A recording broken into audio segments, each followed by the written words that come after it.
मुलींनी तक्रार केलेले व्यक्ती कितीही मोठी असली तरी त्यांचं काही खरं नाही, कारण कारवाई होणारच. रत्नदीपच्या मुलामुलींचे शैक्षणिक जीवनाचा प्रश्न आहे. कोणीही राजकारण आणू नये. तसेच रोहित पवार हा तुमचा मोठा भाऊ म्हणून आज आणि यापुढे तुमच्या सोबत, तुमच्यासाठी, तुमच्या न्यायासाठी लढण्यासाठी उभा आहे. तुमचं कॉलेज ट्रान्सफर करण्याचा पूर्ण प्रयत्न करू. जामखेड कर्जतचे नागरिक चांगले आहेत, म्हणूनच बाहेरगावच्या मुलामुलींच्या पाठीशी एकजुटीनं उभे आहेत, असं सांगून आमदार रोहित पवार यांनी रत्नदीपच्या उपोषणकर्त्या मुलामुलींना आश्वासित केलंय. आमदार रोहित पवार रत्नदीपच्या उपोषणकर्त्या मुलामुलींना भेटण्यासाठी 11 मार्च रोजी आले होते. त्यावेळी ते बोलत होते. आम्हाला कॉलेज बदलून मिळालं नाही तर आमच्या जीवनाचा आम्ही बरं वाईट करू, असा इशारा रत्नदीपच्या उपोषणकर्त्या काही मुलींनी दिलाय. तसेच आम्ही मागच्या वेळी पोलिसांना तक्रारी अर्ज दिले आहेत आणि पोलिसांकडनं हे तक्रारी अर्ज डॉक्टर भास्कर मोरे यांच्याकडे गेले. त्या तक्रारी अर्जावरनं त्यांना मुलींना खूप त्रास दिलाय. जिथे पोलिसांकडनंच सुरक्षिततेच्या बाबी सांभाळल्या जात नाही, तिथे आम्ही मुली कशा थांबणार? आम्हाला सुरक्षित वाटत नाही.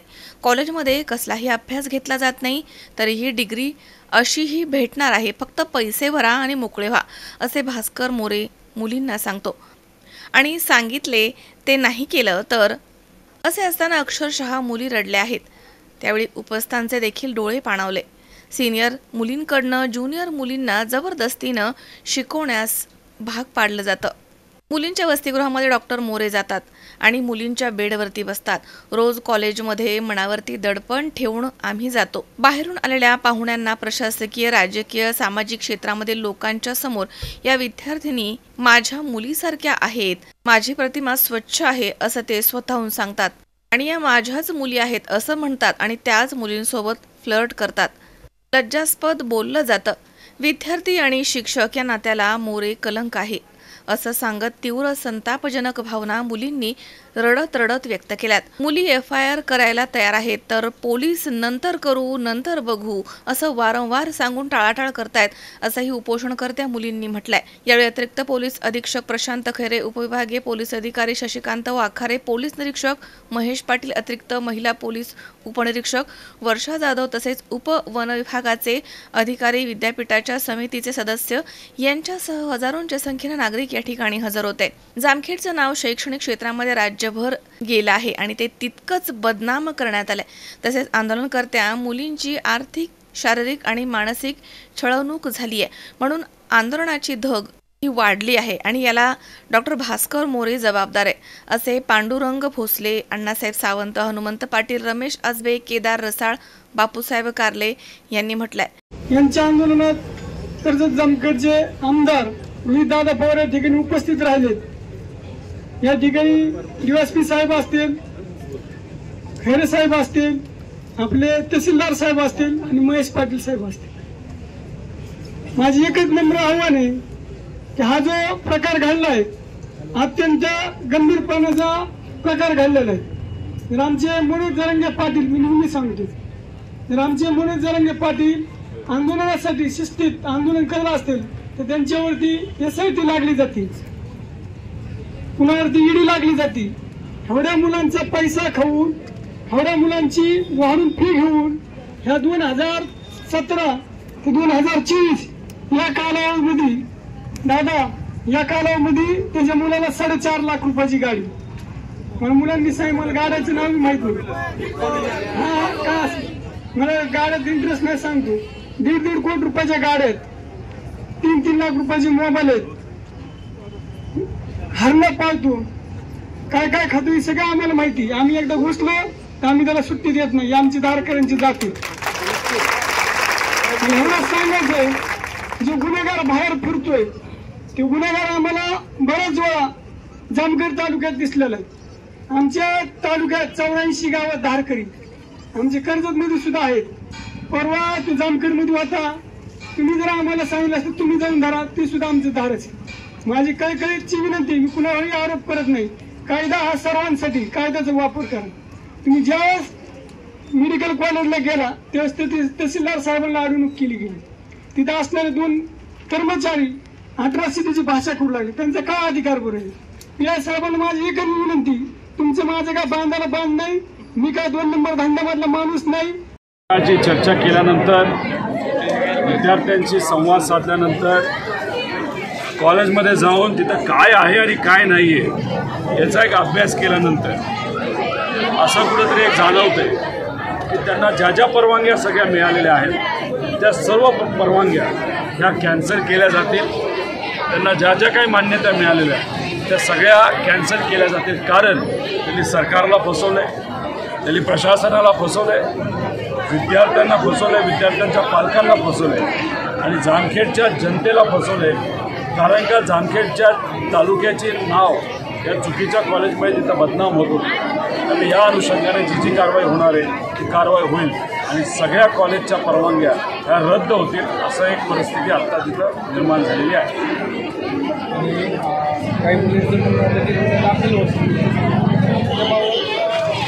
याबद्दल आम्ही SP साहेबांशी बोललो, DYSPशी बोललो, ॲडिशनल SPशी बोललो, PIशी बोललो.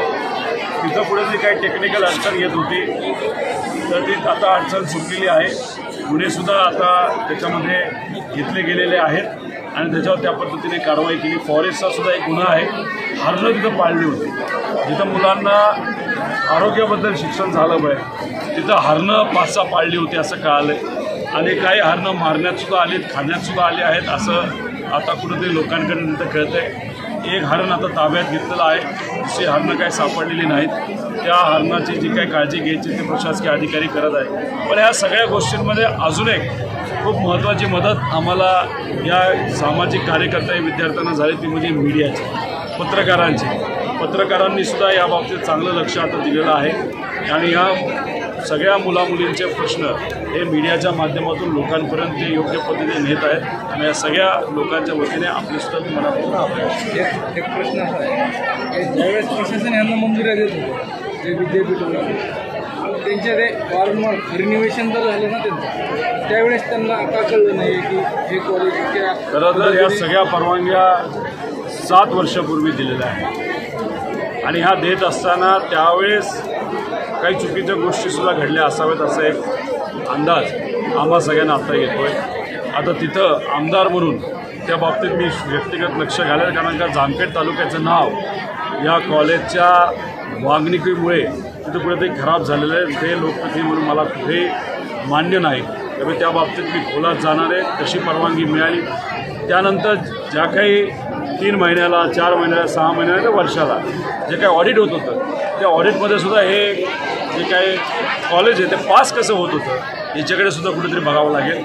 पण आम्ही आमदार म्हणून जे काही अधिकार आम्हाला मिळालेले आहेत अधिवेशनामध्ये मुद्दे मांडायचे ते सर्व अधिकार आम्ही हातामध्ये घेऊन या मुलामुलींना तिथे न्याय घेऊ. निवडणुकीच्या काळात आलेले आहे त्याच्यामध्ये आता आम्ही ऑलरेडी लेडी ऑफिसर जामखेडसाठी दिलेलीच आहे.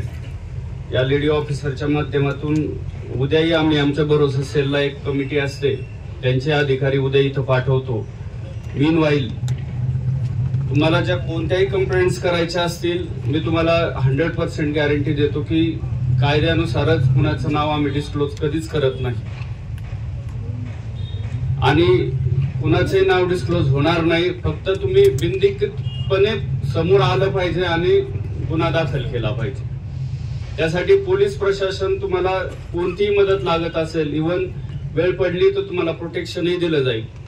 परंतु तुमचे सगळे गुन्हे दाखल होईपर्यंत पोलीस प्रशासन गप्प बसणार नाही. तुमचा आर्म्स ऍक्टच्या संदर्भात असेल, कुणाला वेपन जर दाखवलेला असेल, कुणाकडून पैसे जर जबरदस्तीने वसूल केलेले असेल तर त्यात एक्स्टॉर्शनचा गुन्हा दाखल केला जाईल. कुणाला जरी लायसन्स वेपन असेल तरी सुद्धा जर ते धमकीसाठी वापरला असेल तर त्यासाठी सुद्धा गुन्हा आम्ही दाखल करू. कुणाला विनाकारण छळवणूक झाली असेल तर त्याचाही गुन्हा दाखल करू. कुणाकडून विनाकारण पैसे घेतले असतील, कोऱ्या बॉन्डवर सह्या घेतल्या असतील तर तेही आपण त्याच्या संदर्भातला एक्स्टॉर्शनचाही गुन्हा दाखल करू. तुमची जी मागणी आहे मुख्यतः आरोपी अटक करण्यासंदर्भातली त्या संदर्भात आम्ही सायबरची टीम, लोकल क्राईम ब्रांचची टीम त्यानंतर इथल्या आमच्या 2 पोलिसांच्या टीम आणि DYSP स्वतः मॉनिटर करतायत सगळे. मी पण आज इथंच आहे.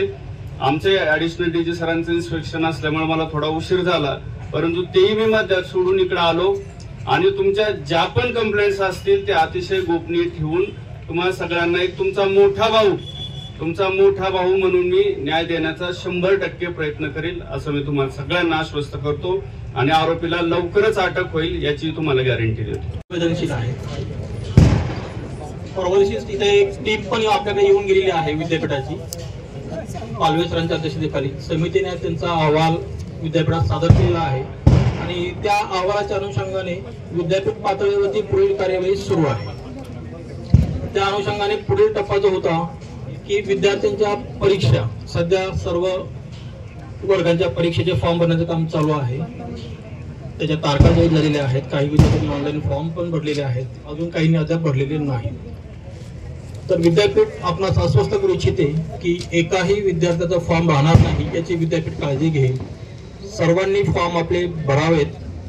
ज्यांना अडचणी असतील त्या विद्यापीठ पातळीवरती सोडण्याचा मॅक्झिमम प्रयत्न केला जाईल. या केसमध्ये विशेष बाब म्हणून फॉर्म भरण्यासाठी मुदतवाढ सुद्धा देखील दिली जाईल आणि फॉर्म भरून झाल्यानंतर पुढचा टप्पा असतो परीक्षा. तर लेखी परीक्षा आणि प्रात्यक्षिक परीक्षा या इतर महाविद्यालयांमध्ये आपण घेण्याचं यांचं नियोजन करत आहोत की जेणेकरून विद्यार्थ्यांवरती कुठल्याही प्रकारचा अन्याय होणार नाही याची विद्यापीठ पूर्णपणे काळजी घेईल. या व्यतिरिक्त जे आहे परीक्षा फॉर्मच्या अनुषंगाने आता तुम्हाला काही शंका आहे का? अशोक वीरसी 24 तास Jamkhed. Sairam electronics and batteries सर्व प्रकारच्या नामांकित कंपन्यांच्या बॅटरीज, इन्व्हर्टर, सोलर, इलेक्ट्रॉनिक वस्तू साईराम इलेक्ट्रॉनिक्स मध्ये होलसेल दरात उपलब्ध. नगर मनमाड रोड, खरेदी विक्री संघ, राहुरी. गणेश देवतरसे. Mobile number 9325 42 22 32. चैतन्य दूध आपल्या परिवारासाठी पिशवी बंद शुद्ध दूध, गाईचं शुद्ध गावरान तूप, श्रीखंड, आम्रखंड, पनीर, मँगो, व्हॅनिला, शाही लस्सी, दही आणि अनेक दर्जेदार उत्पादने, तसेच चैतन्य ॲक्वाची पाणी बॉटल.